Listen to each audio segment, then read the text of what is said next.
அனைவருக்கும் வணக்கம்ப்பா. வாங்க இன்னைக்கு பெசரட் செய்வோம். என்னென்ன போடணும்னு சொல்கிறேன் பாருங்க. பாசிப்பயிறு, முழு பயிருப்பா, பாசிப்பயிறு தோலோட 3/4 டம்ளர் இது போட்டிங்கன்னா 1/4 டம்ளர் அரிசி, புழுங்கல் அரிசி போட்டுக்கோங்க. சாப்பாட்டு அரிசியை வெந்தயம் ஒரு அரை ஸ்பூன் போட்டுக்கோங்க. போட்டு அரைச்சி வச்சுருங்க. ஒரு 4 மணி நேரம் ஊற வச்சுக்கோங்க. ஊற வச்சு இந்த பாருங்கள், இந்த பதத்துக்கு அரைச்சி வச்சுக்கோங்க. அதோட இஞ்சி ஒரு துண்டு போட்டு அரைச்சிக்கோங்க. பச்சை மிளகாய் ஒன்று போட்டு அரைச்சிக்கோங்க. உப்பு போட்டுக்கோங்க. இந்த பாருங்கள், வெங்காயம் எல்லாம் வதக்கி வச்சுக்கோங்க தனியாக. கருவேப்பிலை, கொத்தமல்லி, இஞ்சி, வெங்காயம் வதக்கி வச்சுக்கோங்க. இப்போ நம்ம ஊற்றிடுவோம். நான் முதல்ல அரைச்சி வச்சுட்டேன்ப்பா. வெங்காயமும் ஏதோ தேய்ச்சிக்கோங்க.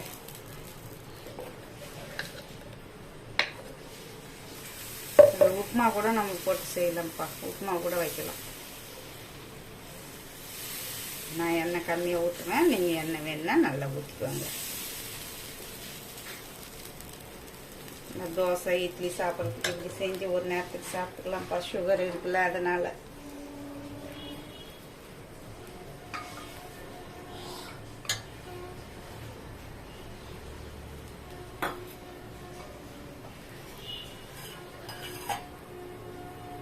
நல்லா வெந்த பின்னாடி முருகல நம்ம வெங்காயம் உள்ளுக்குள்ள வைப்போம்.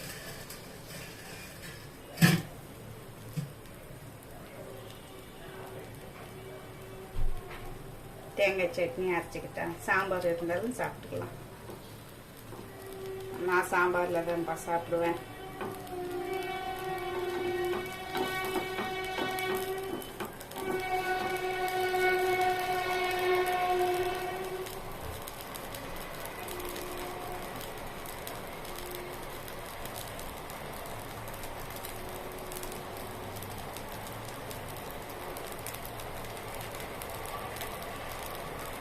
கொஞ்சம் எண்ணெய் ஊற்றினா தான் நல்லா வேகும்ப்பா.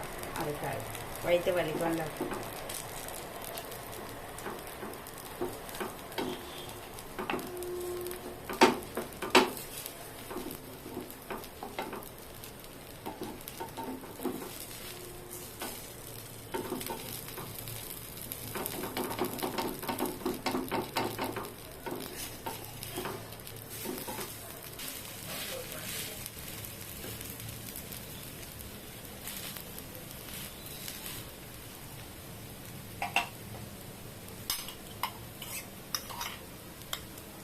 வெங்காயம் வச்சுக்கலாம்ப்பா. இன்னும் கொஞ்சம் கூட எண்ணெய் ஊற்றிக்கோங்க.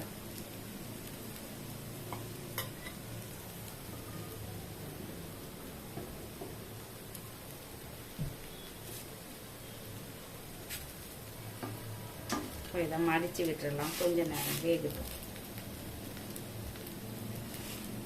இந்த ரவை உப்புமா செஞ்சு இதில் கூட வச்சு இந்த வெங்காயத்துக்கு பதில் வெங்காயம் போட்டுப்பா. ரவை வச்சு உப்புமா செஞ்சு இதில் வைக்கலாம். வேர்க்கடலாம் போட்டு அது ஒரு நாள் நான் செஞ்சு போடுறேன்.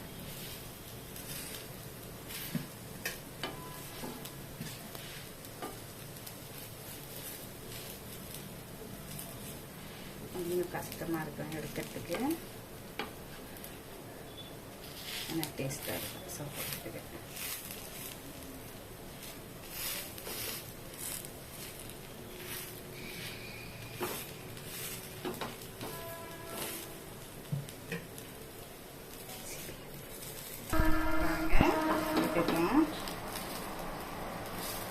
சின்ன சின்னதாகவே ஊற்றிக்கோங்க. அப்போ நல்லா வேகும், நல்லாயிருக்கும். பெஸ்டட் செஞ்சோம். சட்னி, தேங்காய் சட்னி, சாம்பார். நான் செஞ்ச மாதிரி, நான் சொன்ன மாதிரி நீங்கள் செஞ்சு சாப்பிட்டு பாருங்கள். டேஸ்ட் எப்படி இருக்குன்னு சொல்லுங்கப்பா. நன்றி, வணக்கம்ப்பா.